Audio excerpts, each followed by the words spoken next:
Kingdom of the Planet of the Apes explores tragedy and conflict through unique perspectives.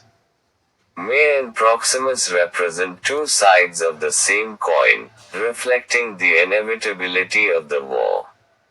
The film delves deep into themes of human nature and innate social tensions, offering profound commentary. Like any good prequel, Kingdom of the Planet of the Apes takes advantage of its status as a foregone conclusion to create an atmosphere of tragedy.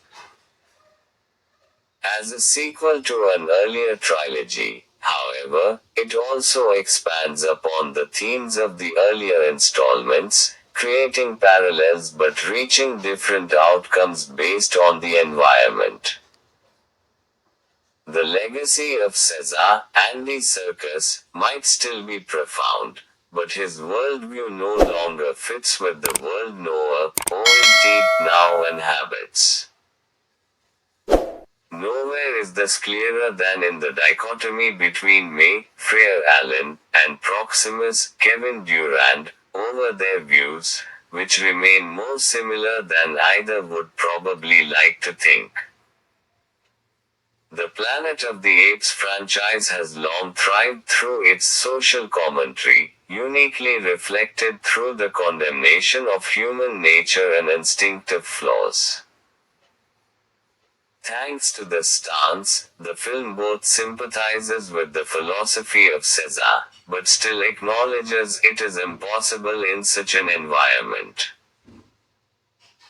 Many years after the reign of Caesar, a young ape goes on a journey that will lead him to question everything he's been taught about the past and make choices that will define a future for apes and humans alike. In terms of conflict, Kingdom of the Planet of the Apes stands out from the recent trilogy. Despite being the overall origin story of how the apes rose to power, each film in the reboot trilogy depicts the conflict through a different lens.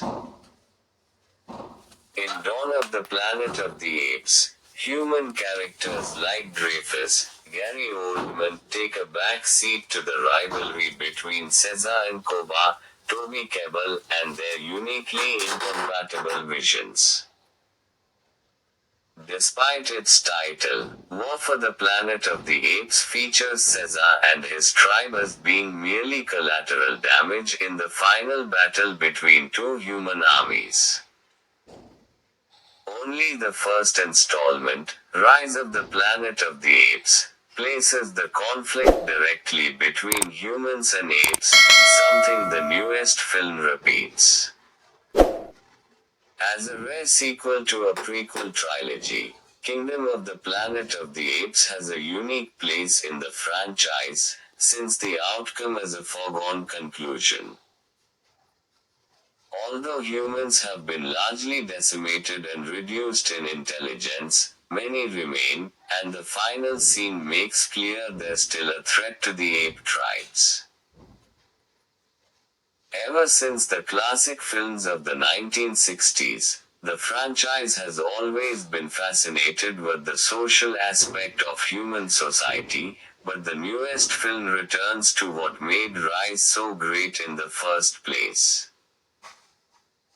Like Dawn, the growing conflict creates a sense of tragedy, but one that lacks even the possibility of peace and prosperity for both sides, even without knowledge of the conflict's final outcome. In Kingdom of the Planet of the Apes, Mae and Proximus are two sides of the same coin. Although not quite as tragic of a villain as Koba was, Proximus justifies much of his tyranny in the same way, using humans as a scapegoat to rally other apes to his cause. While Proximus is more disingenuous about his motivation, it does not render his fear of returning to a cage unwarranted. Similarly, Mae is distrusting of the apes due to her own captivity, and the film portrays this as a natural response that needs no further moral justification. In a world where language is power, the fact that she deliberately chooses not to speak unless necessary reflects a profound awareness of her social status and her desire to change to her advantage. Where the original Planet of the Apes movies fit in the new series. Wes Ball says that Charlton Heston's Planet of the Apes has a place in the timeline. What makes the war between humans and apes inevitable is not the actions of one individual or another, but the very natural inability of either group to give up their social power, whether past or present. Humans might have been around for much longer than the apes where civil society is concerned, but it means little to their rivals. For the apes, who need an entire place of their own to ensure their safety, their brief time of prosperity is just as valid to them as the millennia when humans have reigned. In the centuries since the plague that wiped out the human race, both sides have spent entire generations with claims upon the world, each of which remains irreconcilable with the other and possesses existential stakes. Essentially, both groups are too entrenched in their previous or current position to offer any valuable concessions. As such, it's little wonder that both Noah and Mae end up with a far more cynical outlook, and her final scene presents the looming conflict as the natural outgrowth of that viewpoint. At its best, Planet of the Apes dives deep into themes of human nature. Through its main dilemma, Kingdom asks the same philosophical question that Dawn does, and their answers feel quite telling. It feels natural to compare Caesar and Noah to each other, since both are idealistic younger apes whose experiences while captive radicalize them into becoming unlikely leaders for their simian communities. The primary difference, one that drives them both to make very different conclusions, is the environment in which they were raised in the shadow of the simian flu and its negative impact on the human race.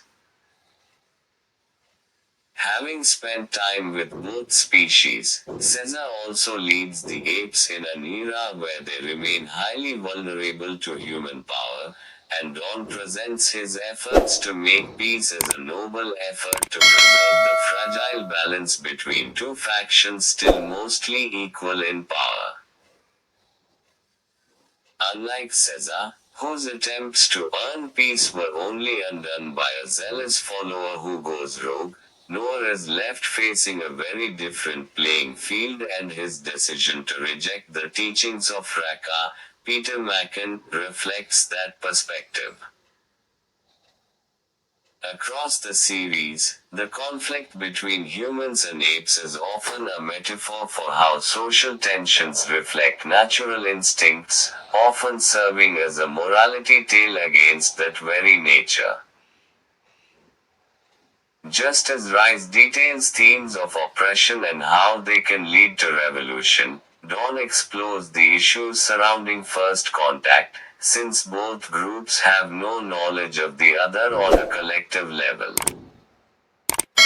Even war ultimately returns to the original model and places more focus on cementing the legacy of Caesar as a mentor figure.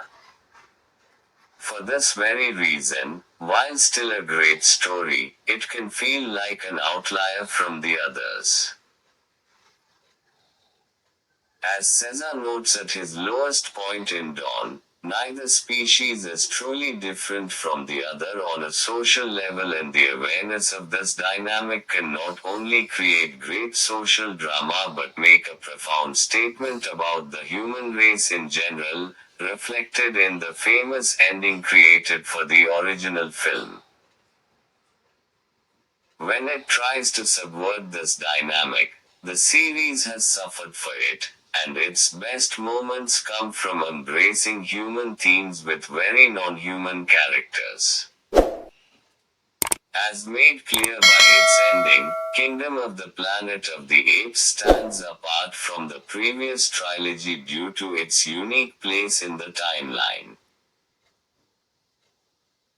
As self-serving as his ideals might have been, Proximus has good reason to be wary of humans, and Mae is equally justified in her distrust of apes, even before her captivity. While the tragedy of the war Caesar faced had more to do with its avoidable nature, the new conflict takes the opposite approach, portraying such a conflict as inevitable for two groups unable to coexist with each other in a world where only one can prove dominant.